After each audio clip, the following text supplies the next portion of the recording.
पाँव घायल है फिर भी चलना है, हार को जीत में बदलना है, रात में तो जुगनू टिमटिमाते हैं, हम तो सूरज हैं दिन में जलना है। हेलो एवरीवन, कैसे हैं आप सभी? उम्मीद करते हैं बेहतर होंगे। स्वागत है आपका इस अभ्यास पथ यूट्यूब चैनल में। उम्मीद कर रहे हैं आप बेहतर पढ़ पा रहे होंगे और अच्छे से स्टडी कर पा रहे होंगे। आज हम लेकर आए हैं हिंदी की महत्वपूर्ण रचनाएं और उनके लेखक। ये सभी एग्जामों की दृष्टि से इम्पोर्टेंट है। आप चाहे किसी भी एग्जाम की तैयारी कर रहे हो, चाहे आप यूपी बोर्ड हो या किसी भी गवर्नमेंट एग्जाम की तैयारी कर रहे हो। चलिए आज देखते हैं कुछ लेखक और उनकी महत्वपूर्ण रचनाओं के बारे में। मैंने पहले से ही लिख रखा है, जिसमें हमारा पहला नाम है मुंशी प्रेमचंद्र, जिन्हें कहा जाता है कथा सम्राट, जिन्होंने सामाजिक जीवन और चेतना को बखूबी दर्शाया और अपनी कहानियों के माध्यम से सच घटना यानी कि यथार्थवाद को प्रस्तुत किया, जिन्हें उनके इसलिए यानी कि इसके लिए उन्हें उपाधि दी गई कथा सम्राट की, जिनमें इनके नाम इनकी महत्वपूर्ण रचनाओं में आता है गोदान। गोदान इनकी महत्वपूर्ण रचना है। फिर उसके बाद है गबन, फिर है सेवा सदन और फिर है उसके बाद निर्मला। यानी कि गोदान, फिर गबन है और इसके बाद है सेवा सदन, निर्मला, रंगभूमि और फिर है हमारा कर्म भूमि।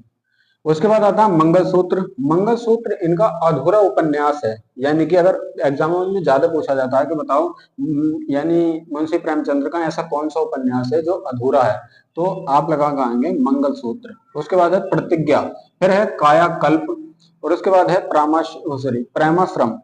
उसके बाद इनकी कहानियां आती हैं कुछ, ठीक है। आपने मतलब पढ़ी होंगी, पांचवी छठी क्लास में कहानी आती है मुंशी प्रेमचंद्र की, नवीं क्लास में आती है कुछ, ठीक है, जिनमें आता है कफन, पूस की रात, दो बैलों की कथा, बड़े घर की बेटी, नमक का दरोगा और ईदगाह। ठीक है, यानी कि ये क्या है, ये इनकी महत्वपूर्ण रचनाओं में से आता है। उसके बाद मैंने लिखा है इधर की साइड में, यानी कि ये भी कहानी है इनकी, पंच परमेश्वर। ठीक है, ये आपने पढ़ी होगी, मैं उम्मीद करता हूँ शायद पांचवी क्लास की हिंदी की कलरव की पुस्तक में आती थी, पंच परमेश्वर। ये फिर है हमारे पास शतरंज के खिलाड़ी और उसके बाद है ठाकुर का कुआं, बड़ा ही फेमस मतलब रचना है इनकी। उसके बाद है बूढ़ी काकी और फिर आता है हमारा मंत्र। ठीक है, यानी कि एक बार क्विक रिवीजन लेते हैं। देखो, गोदान, गबन, सेवा सदन, निर्मला, रंगभूमि, कर्म भूमि, मंगलसूत्र है इनका अधूरा उपन्यास। ठीक है, प्रतिज्ञा, कायाकल्प, प्रेमाश्रम, कहानियों में आता है कफन, पूस की रात, दो बैलों की कथा, बड़े घर की बेटी, नमक का दरोगा और ईदगाह। और उसके बाद आता है हमारा पंच परमेश्वर, शतरंज के खिलाड़ी, ठाकुर का कुआं और बूढ़ी काकी और मंत्र। मंत्र आपने पढ़ा होगा 9th क्लास में शायद। उसके बाद आता है हमारा नाम जयशंकर प्रसाद। ठीक है, जयशंकर प्रसाद की महत्वपूर्ण रचना आए दिन एग्जाम में पूछी जाती है, यानी कि चाहे वो कोई भी एग्जाम हो। इसमें आता है कामायनी। ठीक है, उसके बाद आता है झरना, आंसू, लहर, चित्राधार, प्रेम पथिक। और इनके नाटक बहुत इंपॉर्टेंट है। इनके नाटक मतलब बहुत एग्जाम में पूछे जाते हैं और आपको याद भी होने चाहिए। नाटकों में है स्कंदगुप्त, चंद्रगुप्त, आजाद शत्रु, ध्रुव स्वामिनी, राज्यश्री, एक घूंट, जन्मे जय का नाग यज्ञ। ठीक है, यानी कि ये इनके क्या है, नाटक है। उसके बाद आता है इनके उपन्यास। उपन्यास में आपको मिलेगा तितली, कंकाल, इरावती। देखो, जिस प्रकार से मुंशी प्रेमचंद्र का अधूरा उपन्यास क्या था, मंगलसूत्र, ये लिखा मंगलसूत्र था, और ऐसे इनका अधूरा उपन्यास है कौन सा है, इरावती। इनकी कहानियों में आती हैं आकाशदीप, गुंडा और क्या आती है, ग्राम। ठीक है, यानी कि ये थी।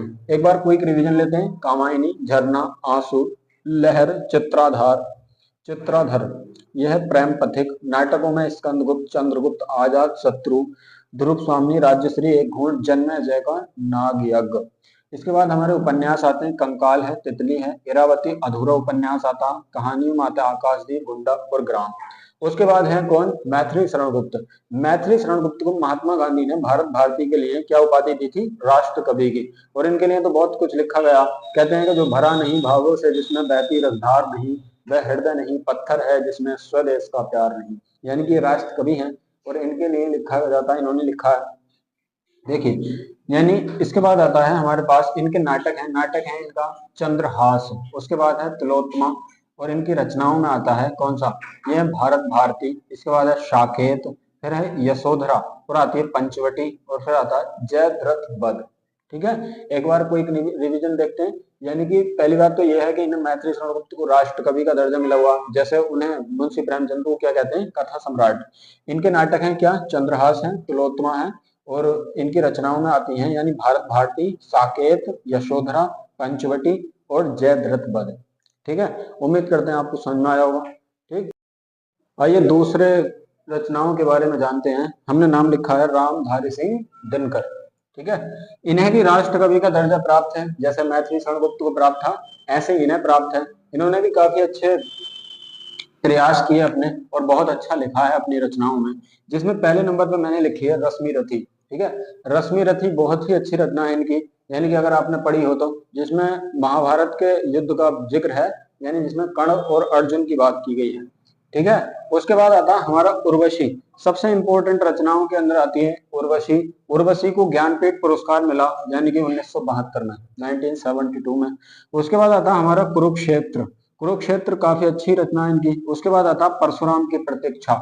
नेक्स्ट है हमारे पास हुंकार, एक है रेणुका, और हमारे पास इनके निबंध लिखे हुए हैं, जिनमें निबंध में इनका नाम आता है, यानी निबंध है संस्कृति के 4 अध्याय, और एक है मिट्टी की ओर। ठीक है, एक बार क्विक रिवीजन, यानी कि रश्मि रथी, उर्वशी, ज्ञानपीठ पुरस्कार मिला 1972 में, कुरुक्षेत्र है, परशुराम की प्रतीक्षा है, हुंकार है और रेणुका है। निबंध में क्या क्या है, संस्कृति के 4 अध्याय हैं, मिट्टी की ओर है।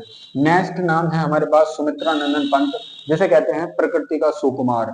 प्रकृति का सुकुमार और क्या है, छायावाद के लेखक भी माने जाते हैं, यानी कि छायावाद के अच्छे स्तंभ हैं, जिनमें से कई नाम आते हैं, महादेव वर्मा, जयशंकर प्रसाद, सूर्यकांत त्रिपाठी, निराला। हमारे पास अभी 2 ही है लिखे हुए। इनकी रचनाओं के अंदर आता है, यानी कि याद रखेंगे आप, इन्हें कहते हैं प्रकृति का सुकुमार, जिनमें रचनाओं में आता पल्लव, गुंजन, युगांत और लोकायतन। आपने मुक्ति योग पढ़ा हुआ कक्षा 12 में, उसी ये लोकायतन का ही भाग है, यानी कि लोकायतन क्या है, इनका महाकाव्य है और इसी का मुक्ति योग है। फिर आता कला और बूढ़ा चांद, फिर आते चिदम्बरा। इस पर मिला है इन्हें ज्ञानपीठ पुरस्कार 1968 में। आप याद रखेंगे, इनके पास भी है उर्वशी, इन्हें मिला है 1972 में। ठीक है, आए दिन एग्जामों में पूछता रहता है, और ये मिला 1968 में चिदम्बरा। एक बार देखेंगे, इन्हें कहते हैं प्रकृति का सुकुमार। ज्ञान यानी इनकी रचनाओं में इनकी रचना आती है कौन सी, पल्लव, गुंजन, युगांत, लोकायतन और क्या है, कला और बूढ़ा चांद। और उसके बाद आता है चिदम्बरा। ज्ञानपीठ पुरस्कार मिला इन्हें 1968 में। उसके बाद है हमारे पास है सूर्यकांत त्रिपाठी निराला। सूर्यकांत त्रिपाठी निराला ने क्या लिखा है, उपन्यास में है इनके क्या, अप्सरा, अलका और है निरुपमा। कहानी में आता है लिली, और इसके बाद है सखी।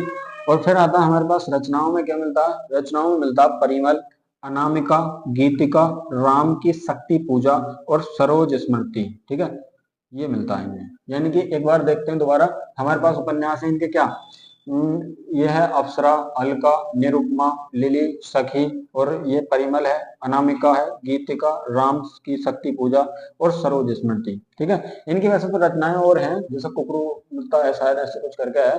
तो अभी फिलहाल हम जानते हैं इन्हीं लेखकों के और इन रचनाओं के बारे में। फिर मिलेंगे आपको किसी नेक्स्ट वीडियो में, तब तक के लिए धन्यवाद।